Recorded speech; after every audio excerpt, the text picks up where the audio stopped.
Good evening, truth seekers, and welcome back to the channel. So, guys, if you have felt like you are drowning in a never ending tsunami of a political absurdity, corruption, and outright villainy this past week, you are not alone. Washington, under the current administration, has become a relentless 24 by 7 news cycle of scandal, jaw dropping hypocrisy, and a chilling disregard for truth and decency. Just when you think you have seen it all, when you believe the bottom has been plumbed, they find a new shovel. And this week, they brought an excavator. We are talking about a week so dense with outrage, so packed with brazen contempt for norms and human beings. It's enough to make your head spin. But guys, don't worry, we are here to cut through the noise, to connect the dots, and to remind you exactly what we are up against. Because while they hope you will get tired, we know you won't. So, guys, first let's explore the young Republicans' rot. Let's kick things off with a story that isn't just disturbing, it's a terrifying glimpse into the future of a political party. Politicio just dropped a bombshell report detailing a Telegram chat, a war room of sorts for young Republicans leaders across the country. And folks, what was unearthed from this digital cesspool wasn't just problematic, it was a concentrated dose of pure, unadulterated hate. We are talking about over 251 instances of the N word, the F slur, and R word, more than 250 times. These aren't just casual slips, this is a deliberate, pervasive culture of bigotry. And the ringleader is Peter Gwenta, then chair of the New York State Young Republicans. This man, a leader of young people supposedly being groomed for public service, referred to black individuals as watermelon people, joked about going to the zoo if I wanted to watch monkeys play ball, and offered instructions on what to do if your pilot looks 10 shades darker than someone from Silicity. And it get worse. This is where it goes from disgusting to utterly chilling. Gwenta reportedly quipped, I love Hitler.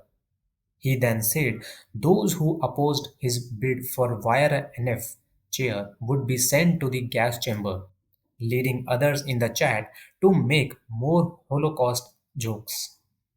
So, guys, these aren't just isolated incidents. This is a pattern of vile, hateful rhetoric from individuals' position to shape the next generation of conservative politics. And Gyunta's pathetic apology claiming he can't verify accuracy is a slap in the face to anyone with a shred of intelligence. This is not just bad optics, this is the festering underbelly of a movement exposed for all to see. Now, let's see the Trump's Gaza ceasefire, a violent illusion. Now, let's pivot to the man himself, Donald Trump, and his much touted historic Middle East peace deal. Remember, just days ago, Trump was basking in the glow of a supposed Gaza ceasefire, declaring the end of an age of terror and death. A triumph, a noble, worthy achievement. Yes. Well, scratch that because less than 24 hours later, the illusion shattered. In a truly stunning display of brilliance and a complete lack of grasp on reality, Trump threatened Hamas, saying if they don't disarm, we will disarm them, and it will happen quickly and perhaps violently. Violently, after declaring peace, what exactly was being celebrated on that stage in Egypt? When pressed for details by a reporter on how he would accomplish this disarming, his response was typical. I don't have to explain that to you, he said. Except, Mr. President, when you are threatening, perhaps violently, to unravel your own peace deal and potentially plunge a region back into bloodshed, yes, you absolutely do have to explain that. This isn't foreign policy, it's a chaotic, dangerous, unhinged threat from a man who promised peace just hours before.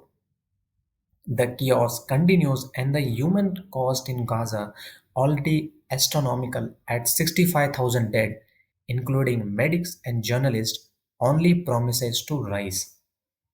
Now, let's see the attack on media and the Argentina bailout blunder. So, guys, speaking of the dodging questions, Trump's contempt for a free press reached a new low this week again, after his vice president J.D. Vance was thoroughly dismantled by George Stephanopoulos on ABC over the Tom Homan bribery scandal, a scandal where Homan was caught on tape accepting $50,000 in cash, and Vance pretended not to know about it. Trump threw a tantrum. He refused to take a question from an ABC reporter, branding them as ABC fake news.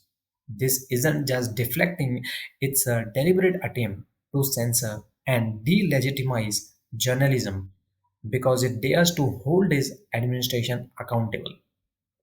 This is the tactic of authoritarians, not democratic leaders. But the disdain for accountability doesn't stop there. Let's talk about the $20 billion taxpayer dollars being handed to Argentina. Yes, you heard that right. While the US government is shut down, leaving 6 lakh federal workers in limbo, Donald Trump is committing $20 billion to bail out Argentina. When asked how this benefits Americans, his answer was a baffling ramble about a great philosophy and making tremendous progress in South America. He even admitted it's not going to make a big difference for our country. Let that sink in. Our government is in crisis. Our own farmers are being plummeted by his tariffs. Yet $20 billion goes to a foreign nation with no clear benefit to the American taxpayer. This isn't America first, it's Trump's foreign policy fantasy first, funded by you guys. So, guys, now let's see the Johnson's blind eye and MTG's shocking truth bombs. And what about the supposed checks and balances? House Speaker Mike Johnson, when confronted with federal agents shooting a priest with paper balls and arresting journalists under Operation Midway Blitz in Chicago, he stated he had not seen them across the line yet. Not seen them cross the line, firing on faith leaders, detaining journalists despite court orders. This isn't just a blind eye, it's an endorsement of authoritarian overreach, a terrifying erosion of basic rights. But perhaps the most bizarre turn of the week came from none other than Marjorie Taylor Greene.